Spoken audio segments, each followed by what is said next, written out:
The real thing that I found in hostage negotiation to the rest of the world is no matter the amount of pressure, no matter the stakes, people make up their mind along the same line. What am I at risk of losing? What does this mean to me as a human being? Do I feel like I'm making this decision on my own? From hostage negotiations with the FBI to teaching at Harvard and Georgetown, the man behind the best-selling book Never Split the Difference and founder of the Black Swan Group, this is Chris Voss. How important is it to remove the pressure to get a sane response from them? The real pressure comes from negative emotions. You get a figure for what their fear of loss is. Is there a different way of approaching those situations where the balance of power is seriously out of skew and they hold all the cards? Nobody ever holds all the cards. Like if they're talking to you, you got influence. Now what you really need to find out, is there a deal and is the deal with you? If there's one bit of advice you could give to a business owner trying to do deals out in the big wide world. The quickest, simplest.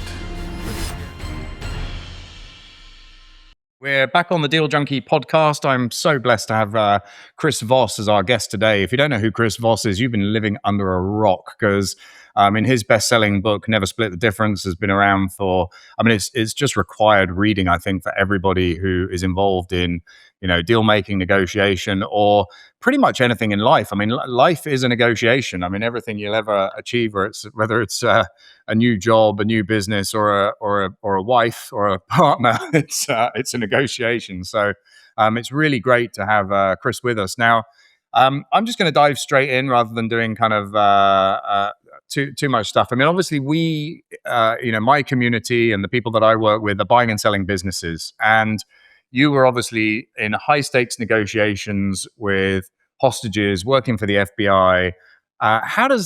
You went straight to Harvard and started teaching negotiation. How do you translate that kind of, I think you used an expression which is compromise is failure, which is this never split the difference idea.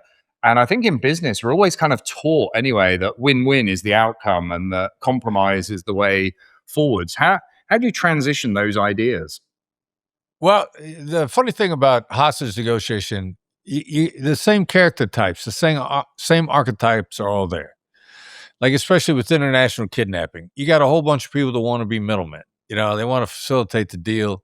They're BSing you. They don't have any real influence. You got to sort those guys out. Then there's always the guys and gals on the other side of the table that are just there to take advantage of you and don't want to do the deal if they can't. Screw you. And then there are legitimate players. And there's how do you weed those guys out? How do you make a difference between somebody's acting badly towards you because they don't know any better, and if you said a couple of the right things to them, they'd go like, oh, okay, I won't do that anymore. Or I'm under a lot of pressure, so thanks for noticing that. And we can collaborate, triggering best collaboration. So all those dynamics, because you're dealing with human beings, the real thing that I found in hostage negotiation to the rest of the world is no matter the amount of pressure, no matter the stakes, people make up their mind along the same lines. What am I at risk of losing? What does this mean to me as a human being? Is my autonomy preserved? Do I feel like I'm making this decision on my own? And then, the crazy thing is, I'll paraphrase a quote from George Orwell that suggests that being understood is more important than being loved. So if I can make you feel understood, then I now have the chance at the best deal possible. Now, the best deal possible, we might not fit. Like we might be both well-intentioned, but our core values are just off.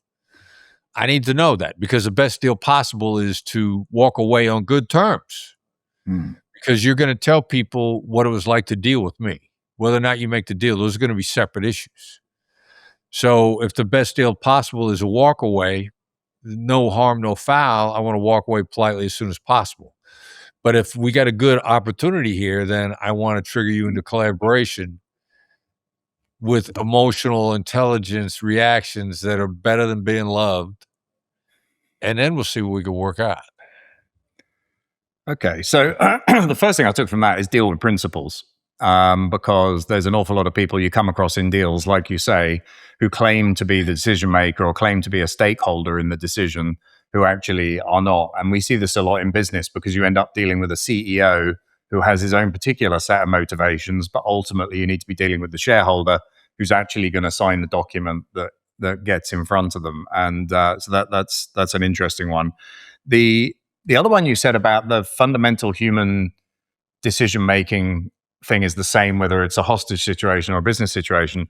I guess pressure has a lot to do with that. So, in that negotiation, how important is it to remove the pressure to get a sane response from them? Because people say stupid shit, if you pardon my French, when they're under Yeah. pressure, that perhaps they don't mean when things are a bit more calm.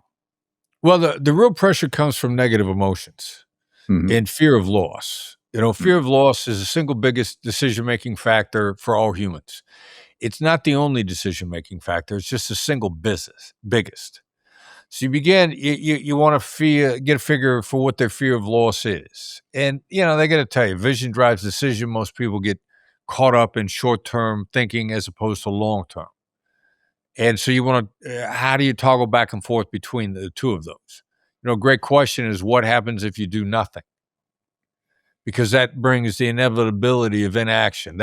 Inaction is Mhm. based on fear, and that's what most people react to. If I make a mistake, that's I screwed this up, and I'm gonna kick my own tail over it. So the pressure comes from fears, comes from negative emotions, and so the quickest and most effective way to begin to relieve that is call it out, and you call it out in just an observational way.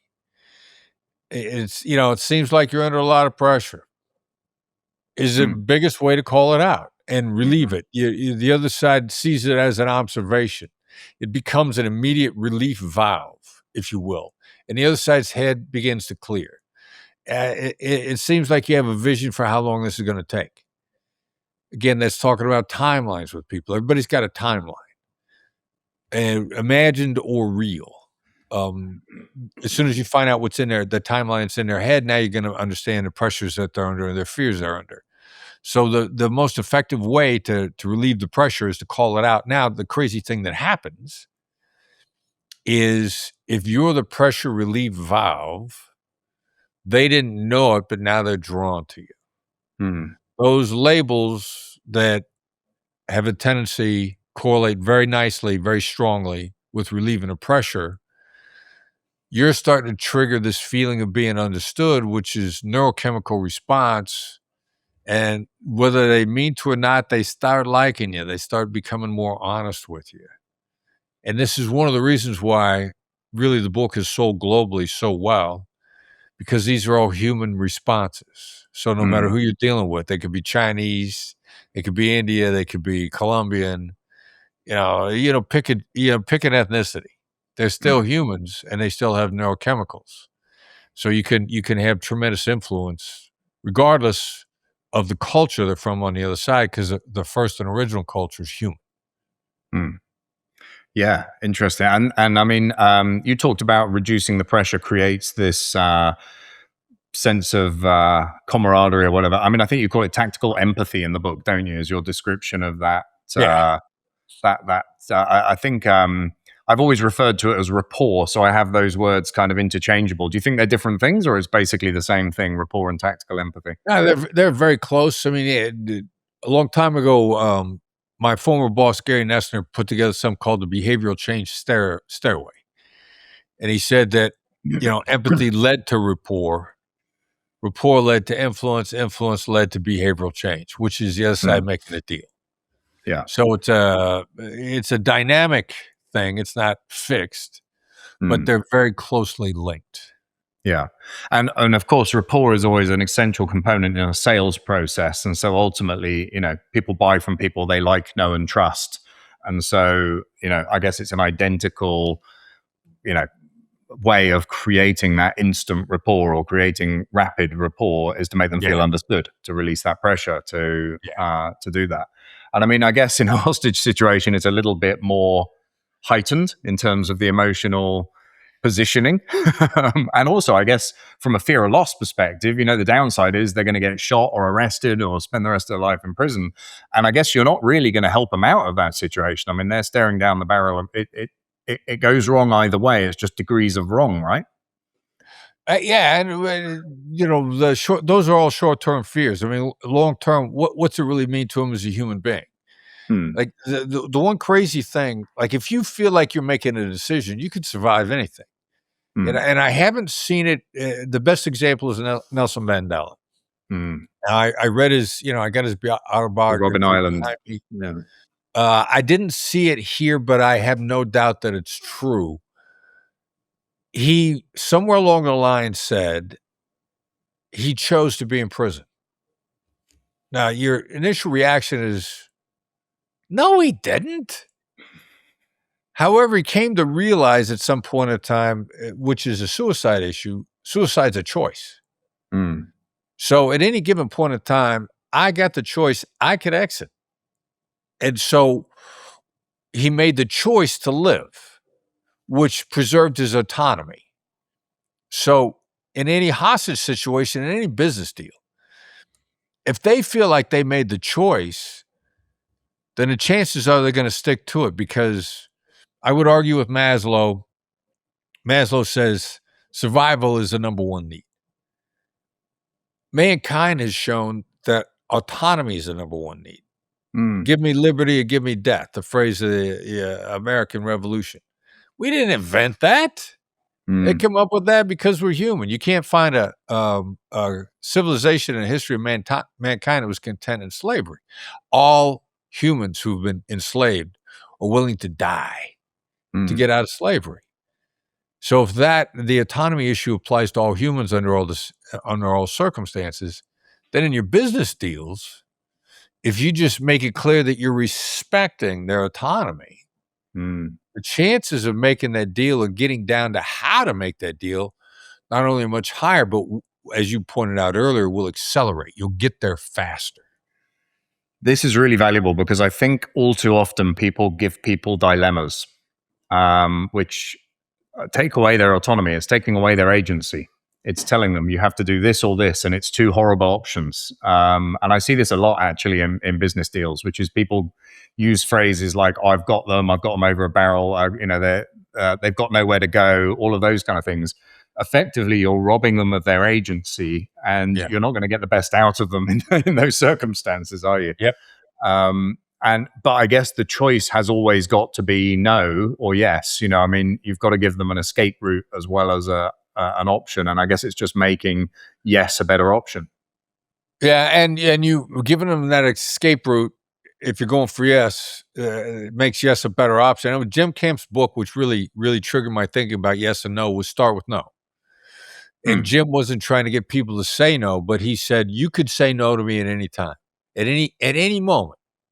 Yeah. Say no to me and I'll go away. And he called that preserving their right to veto. And in his business book, he said people will die over their autonomy. And that's when I read that book in 2002. And I'm like, yeah, that's what hostage negotiation is all about, preserving their autonomy so they'll come out. But then when Jim pointed that out, and all he did was say, it's okay to say no at any time. Yeah. And that comes back to your point, the default is what if they do nothing? And kind of saying no is doing nothing, isn't it? It's carrying on with the status quo, and it's carrying on the path that they're on. And you know what? Back in 2009, I used to do a lot of distressed acquisitions, and I was quite good at it. But if I'd known half of this stuff, I would have been 10 times better at it. And I used to, there's one that sticks in my mind right now having this conversation, which was it was a singles travel business, online singles travel business, because a lot of travel companies at the time had premiums for single occupancy and things like this. And they were losing a ton of money every month. And basically, it was such a no-brainer. If they stopped advertising, they would make money because the rebookings that they got naturally were enough for the business to wash its face.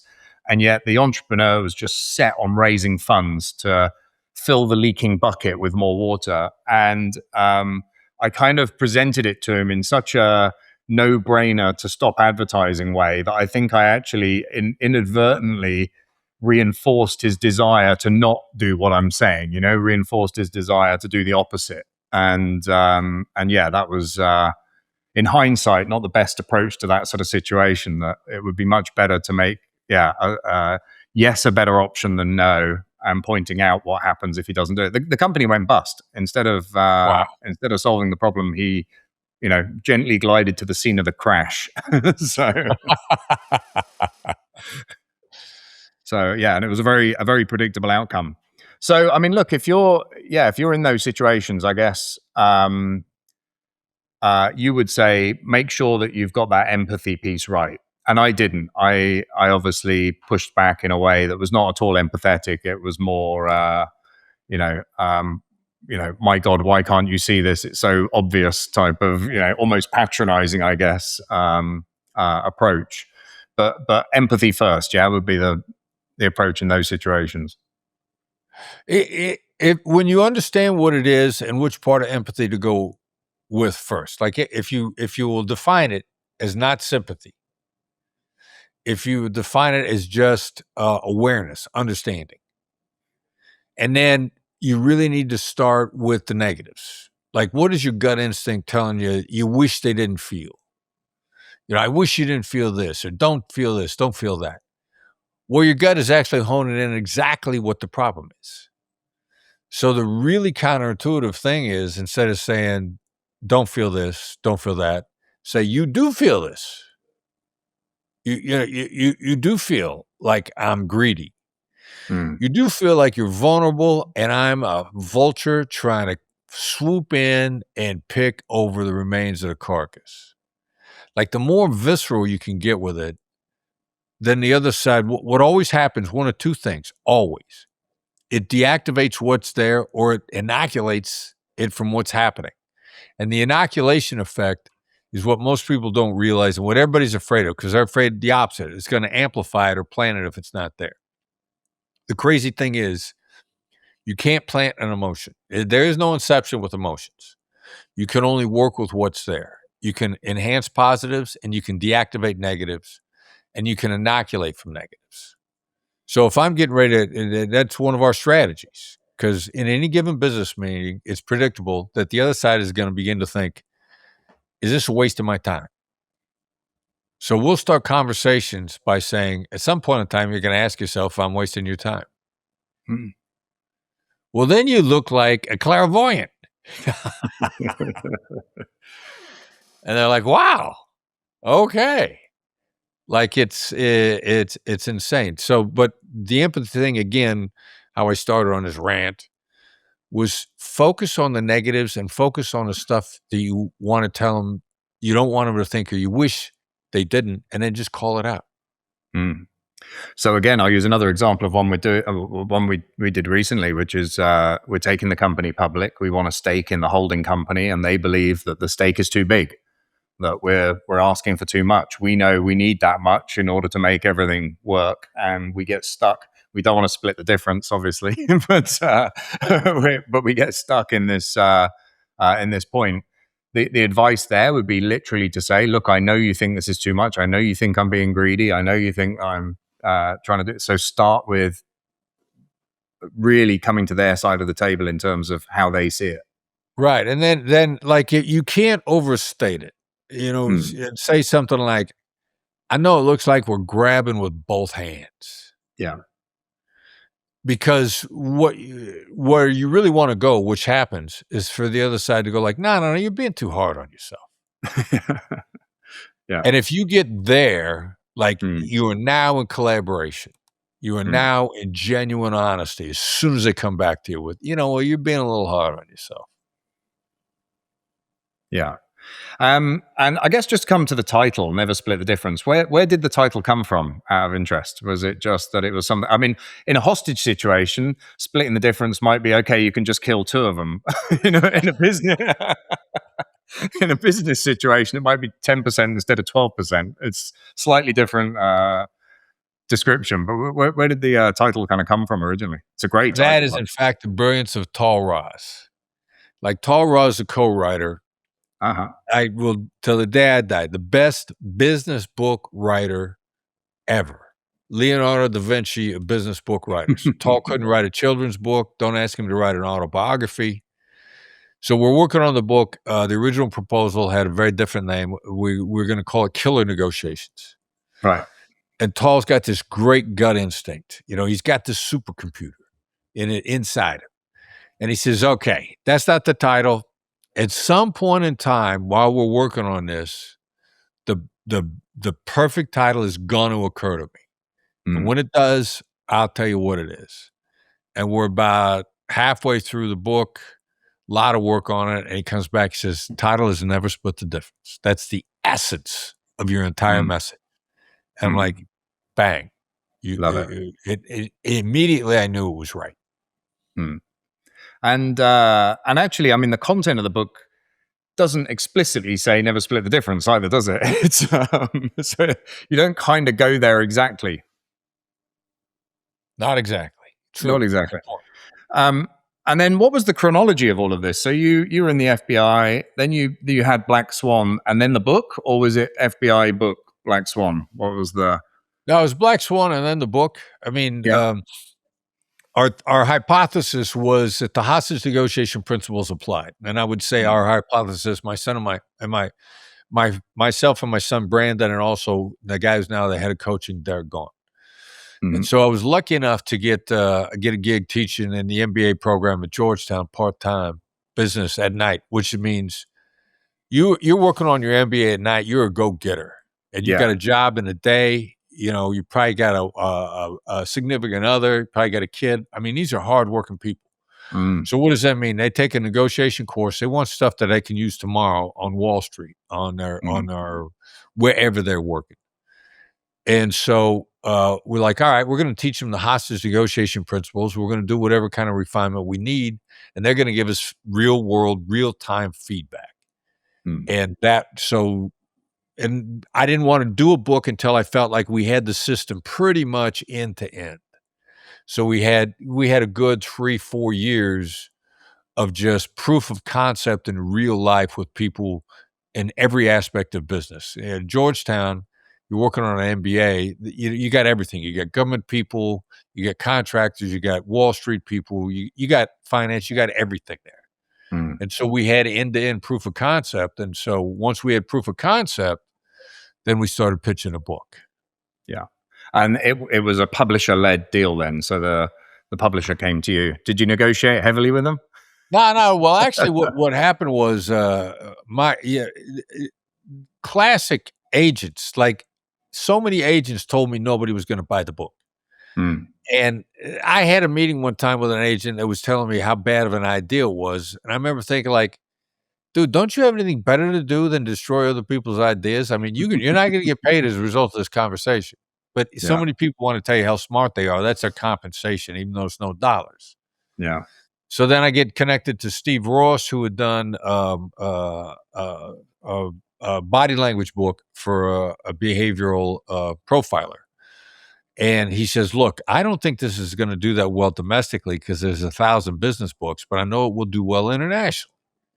So I'm like, all right, this is the first guy that said anything positive to me. So we throw the proposal together, and the publishers go nuts.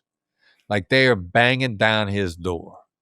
And I almost gave him a heart attack because he says, you got to come to New York and spend 2 weeks. We're going to do the round robin with all the publishers. And I go, well, I can't because I got stuff that's booked. And when I make a commitment, I don't back out of it. I don't care what's at stake. My commitments stand. And so he goes, all right, we're going to do an auction. You come to New York for 1 day. I got 15 publishers that want this. We're going to knock out the bottom half. We're going to spend 1 day meeting with all the publishers that are at the top half. Then we're going to do a 24-hour auction, and then we're closing it. And HarperCollins came in strong. We had a great meeting with them. Hollis Heimbach, phenomenal human being. Their heart was in the right place. They loved the book. And they came in and they won the auction, and they've been the best partners since. So it wasn't exactly a one publisher thing. It was Steve Ross. Yeah, and you didn't get to use your negotiation tactics on them. It seems like maybe they didn't want to risk it. Well, you know what? Negotiation, if you got core values, the negotiation is really easy. Mm. And that's why we did the meetings, and that's why we knew our core values lined up with HarperCollins, Harper Business, as soon as we sat down with them. They were wonderful people. Yeah, I mean, it's interesting. There's a famous quote. Oh, it's a friend of mine that said it actually, which was, the book that changes your life isn't the one you read, it's the one you write.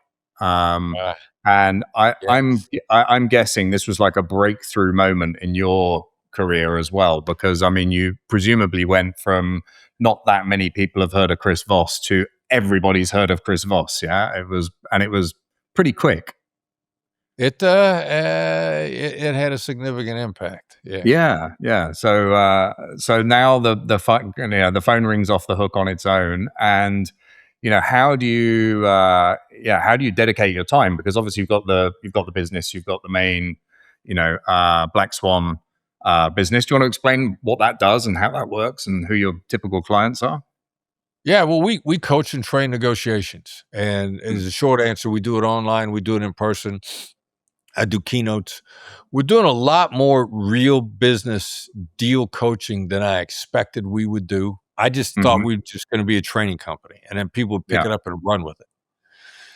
But we coach a lot of deals. I got a team of coaches. I got some Mm. stars that are coaching people to phenomenal results. They're not as well known as me. One of them, Derek Gaunt. He wrote Ego, Authority, Failure, and then also Fight Less, Win More. He's our head of coaching. Hmm. Like, Derek has made so much money for so many people in coaching them through deals. And we Hmm. do a lot of that. And that's fun for us because if our values align with you, then you should make better deals. Yeah. Like, you should make more money. You should actually enjoy it more too. Yeah. Interesting. And is that does it tend to be the kind of Fortune 500 and those kind of mega deals, or does it go right down to kind of owner managed business people and that sort of area? And Fortune 500 guys are too busy trying to prove to you that they're smarter than you are. Right. Okay.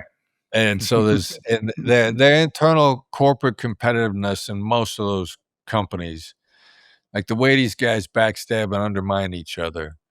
So some of those companies, there's a few that their core values and their corporate executives line up as a great team, and those guys are our great clients for us. But we're Mm. mostly with collaborative, innovative, ambitious entrepreneurial types who are actually have a set of values. They're Yeah. not total sociopaths. They're not an Elizabeth Thanos. They're not these people who are pure ambition with no ethics. Mm. It's usually a combination of ambition and ethics makes a great client for us. Yeah, yeah. No, I mean, we have a community called the Harbor Club community, and it's entrepreneurs that are typically either business owners looking to buy other businesses, or they've exited a business previously and they prefer to buy and sell a company rather than do a startup again from scratch. So Yeah. they're in the weeds doing deals every day, probably splitting the difference quite often. But honestly, that is, I mean, if I look at the 100 or so deals that I've done in capital markets, I reckon 95 of them we've split the difference and the other five just didn't ask. So Right. um one thing I wanted to ask you about this was actually the power dynamic going into a deal, because in some deals it's even, and I guess in a kind of the FBI days there was power on both sides. They had the power because they had the hostages and you wanted that resolved, and you had the power that there was a big bunch of guys with guns standing there, who were gonna deal with the situation slightly more violently than you if it didn't resolve it, if it didn't get resolved. And in a lot of business deals, they want what you've got and you've got what they want, and the dynamic is balanced. But in quite a few situations you go into, there's a massive imbalance, which is where they've got a choice of many different people they could do a deal with, but you want them to do the deal with you. Is there a different way of approaching those situations where the balance of power is seriously out of skew and they hold all the cards? Yeah, well, nobody ever holds all the cards. Like, if they're talking to you, you got influence. Yeah. Now, if they're talking to you, if there's communication at all, they have a reason for that. Now, what you really need to find out, is there a deal and is the deal with you? Number one, there might not always be a deal. They may just be they may just be looking to reassure themselves that status quo is lovely. So a lot of people do that. So there's no deal. They're just they're doing due diligence that they're smart enough as it is. So now, is there a deal? The deal might not be with you. They're looking to play you off against somebody else. So I got to find out why they're talking to me. Is this a status quo issue? Is this due diligence? Are they kicking the tires? Are they playing me against somebody else?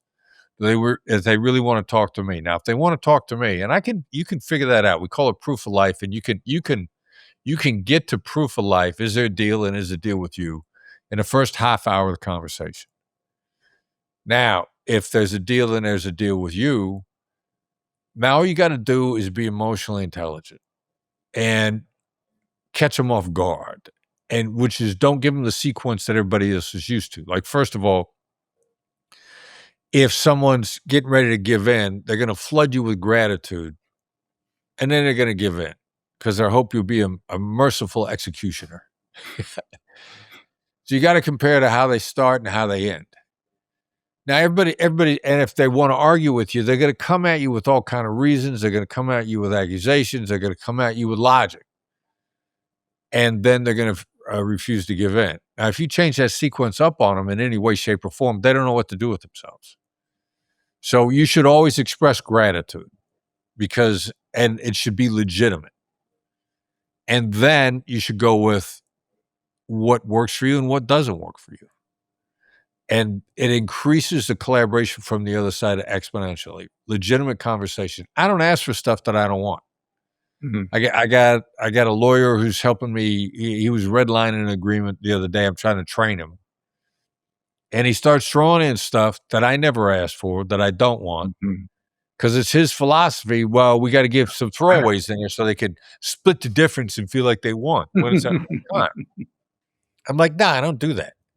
I don't ask for stuff I don't want. Because then when I ask for it, I mean it. And if one of my currencies is authenticity, I'm not playing games with you. And if I don't get this, you're a wonderful human being. I'm glad I met you. No deal. And they usually are completely unprepared for that because there's so much nonsense combativeness, game playing tricks, maneuvers that they're all predictable. And I got a CEO last year telling me, yeah, there's tricks to negotiation. I said, well, first of all, how do you feel when somebody's using tricks on you? He's like, oh, I hate it. And secondly, you think your trick is original? What you just did was act like the other guy that picked their pocket, and I don't do that. Yeah, but I have noticed a lot of cultural differences. I mean, you mentioned human being, the thing that joins us all together. But then, I mean, I lived in Asia for 12 years. I live in the Middle East now. I've lived in Europe, most of my early life. And there are definite cultural differences for exactly those kind of things, for over asking at the beginning so you can give stuff back. A naturally more collaborative approach tends to be in Europe, so that there are very cultural differences to how people do stuff. How do you strip that back to let's cut all this shit effectively and let's get to the point that we want to do? How do you distill it to sincerity and to authenticity? Yeah, well, just to add in respect, I mean, tactical empathy is about focusing on the other side, demonstrating an awareness of their perspective. Now, if that's my overwhelming goal from the beginning, number one, you're going to feel that and you're going to love it. I don't care if you're Chinese, Western European, Colombian, South African. You're going to like that because you're not getting it from anybody else. Now, secondly, the really important part is when I get it wrong because I was so authentic to begin with, you're going to be comfortable correcting me. And I'm going to want to get corrected because the moment you're correcting me, we are no longer adversaries.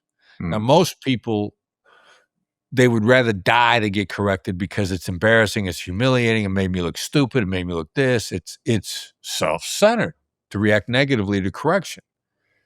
Empathy is about understanding the exact same moment. The other side's in a completely different mindset than you are.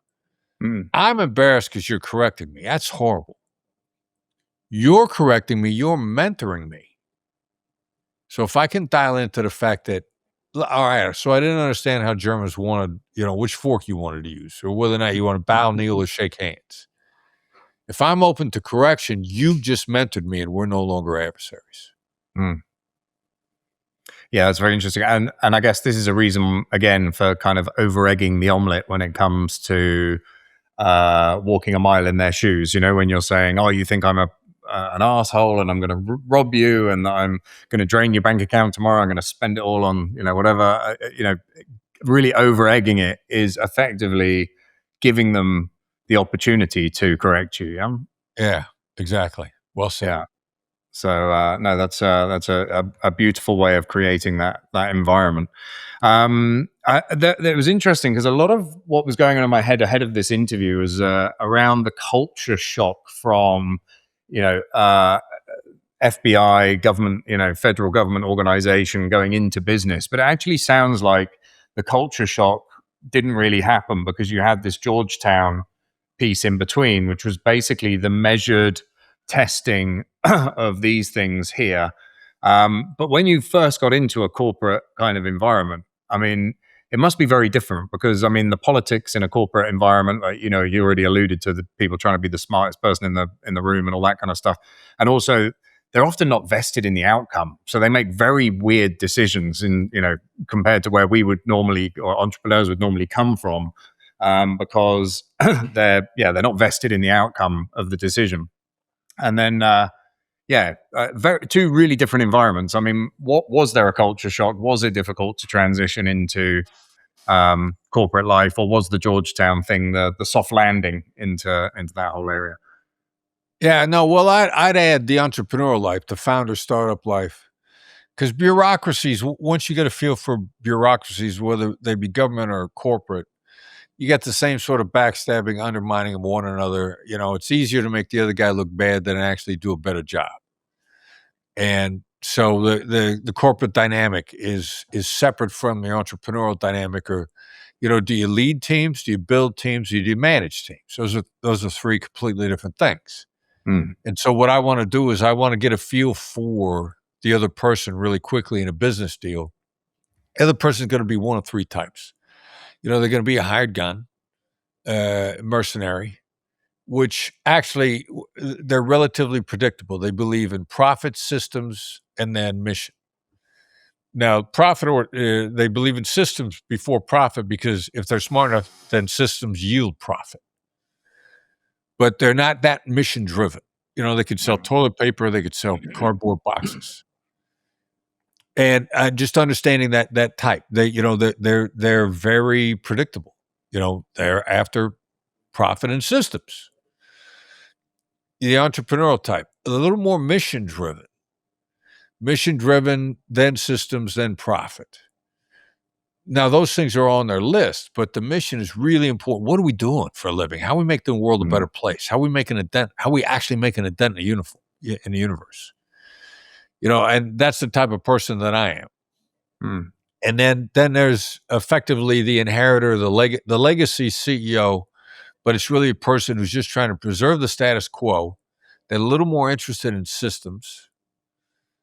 Mission, yeah, sort of.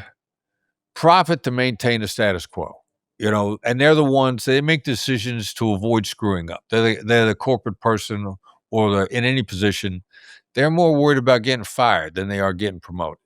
And the book Jolt is really about how many people are decision-making only to avoid getting fired, which means if you understand that that's their parameter for decision-making, they're more afraid of making a mistake. Yeah. The fear of loss thing.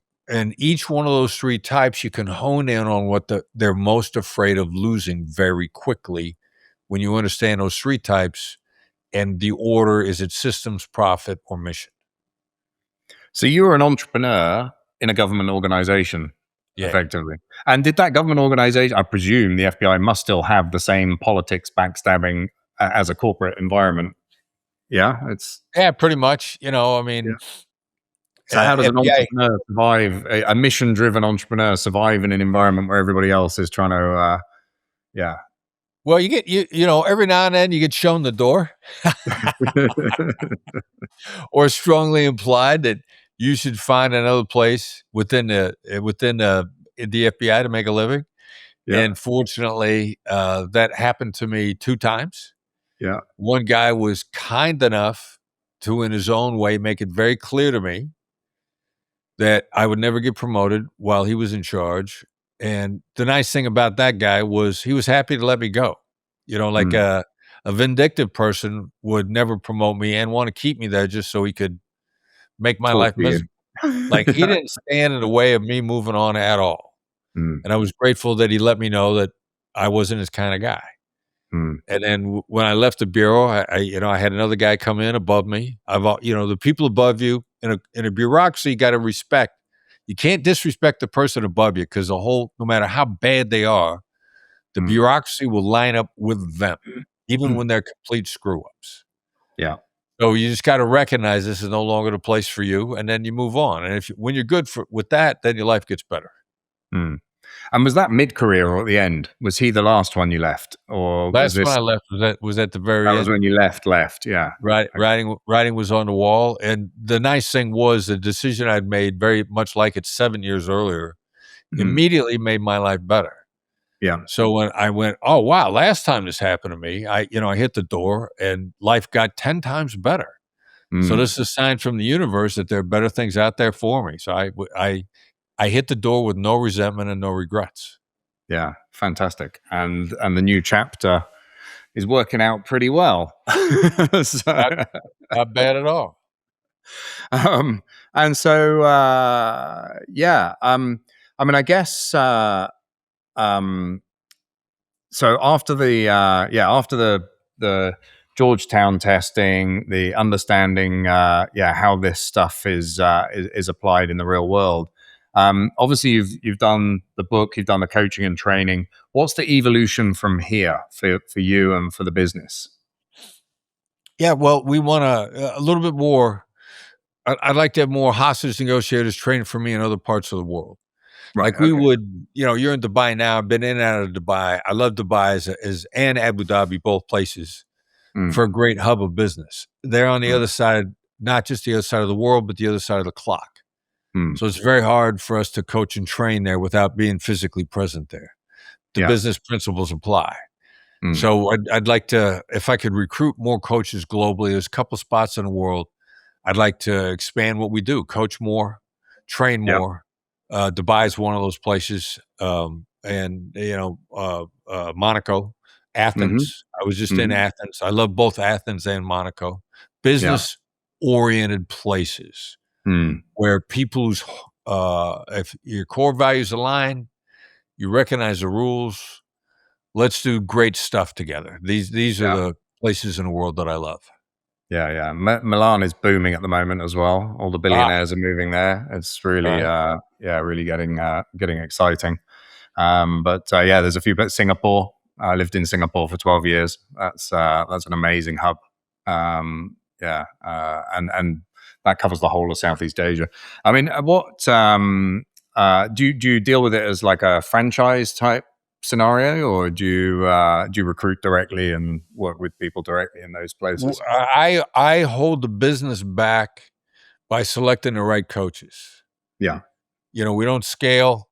Well, that doesn't hold it back. That's just being selective. Yeah, that's maintaining the brand value. Yeah, I don't want somebody to complain to me that the coach did a lousy job. So we're pretty careful about who we pick, and then how it takes about a year for me to onboard. I prefer hostage negotiators with real experience. Okay. And then we onboard them. Most of them just don't believe the stuff applies. Yeah. They're shocked. They think it was two vastly different worlds. And to get their gut instincts to kick back into gear in the business world, then a year later they're like, wow, you weren't kidding. This stuff applies. Yeah. And I guess is there a Facebook group for hostage negotiators around the world? How do you find these guys? Yeah, they're hard to find. I got Yeah. a very definite You have to profile go of what kidnap some people, I guess. That's the best way to find them. Yeah. But yeah, I guess that's a really interesting cap on scalability, isn't it? Is how you enter those markets. But so that's kind of the vision for the next few years, is to try and get into these kind of fast growth, dynamic business areas where, yeah, Black Swan can make a big difference, have a big impact. Jim. Yeah, yeah, I love it. I mean, when I'm in Dubai, business falls out of the sky because it is a Mm. business-oriented place. Yeah, no, it's definitely a get shit done town. And it was one of the things I loved here. Singapore has the same kind of vibe, which is, and Southeast Asia generally. If you rock up and you want to do business, you can get meetings with anybody. I had a telecoms company in the 1990s, and I was a young kid at the time, and I flew to Malaysia. And I had meetings with the CEOs of all the largest telecoms companies in Malaysia within a week. You try doing that in the US or Europe or Germany or I mean, forget it. If you can get a meeting with their assistant, you're doing well. But Yeah, it's most likely someone even further down the food chain.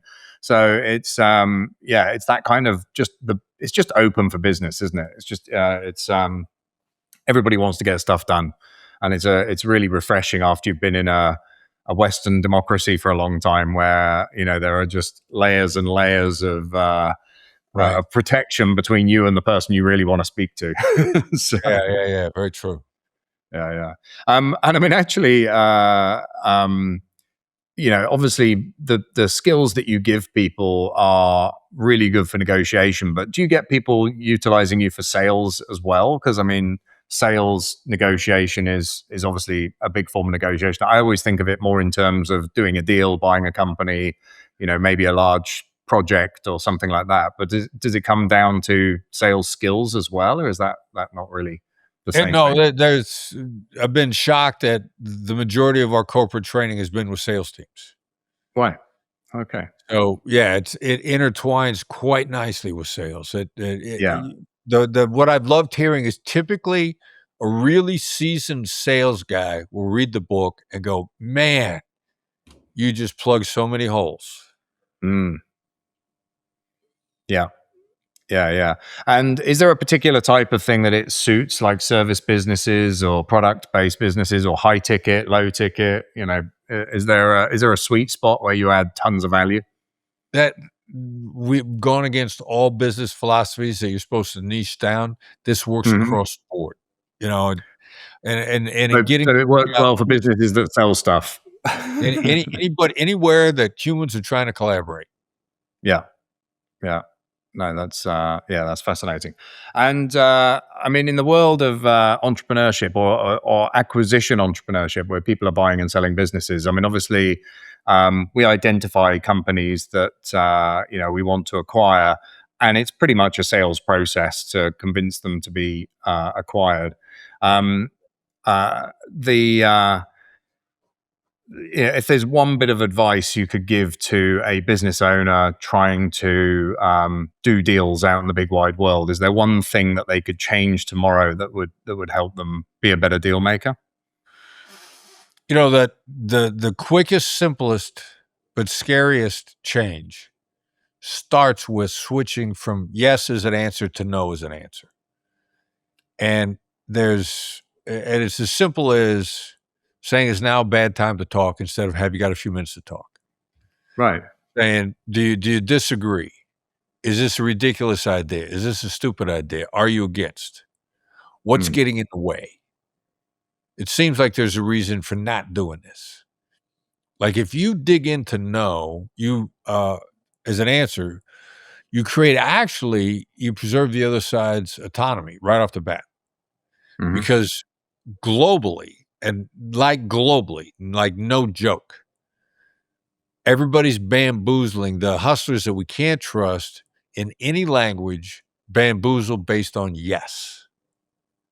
And so your first move is to not look like a bamboozler. Mm. Interesting. Yeah. very important. So, look, it's been really amazing to catch up. I hope to catch up with you next time you're in Dubai as well. I think there's been some really good actionable stuff people can take away there. I'm definitely going to try and get more no's out of people next time I speak to them. It's quite counterintuitive, huh? Because you expect you need to get a series of yeses to get them in the mood for saying yes to stuff. Right. And I think that's the conventional wisdom. Yeah, It is. And what it's become is it's conventional has become commonplace and you look common. Yeah. No, totally agree. If you do what everyone else is doing, you'll get what everyone else has got. Yeah. Yeah, exactly. But look, it's been fantastic catching up with you. Thanks so much for giving up your time this morning for you. It's this evening for me. But yeah, thanks so much for giving up your time to be with us. And I'm sure all of our community are going to love this, love this conversation and get a lot out of it. And I guess the single best thing they can do for their business career is buy your book. If you don't already have it on your shelf, they should definitely go and buy it. In fact, it's not on my shelf at the moment because I gave my copy to someone else, because it's one of those things that you should pass share the love once you've read it. So thanks so much. The book is the introduction. Yeah.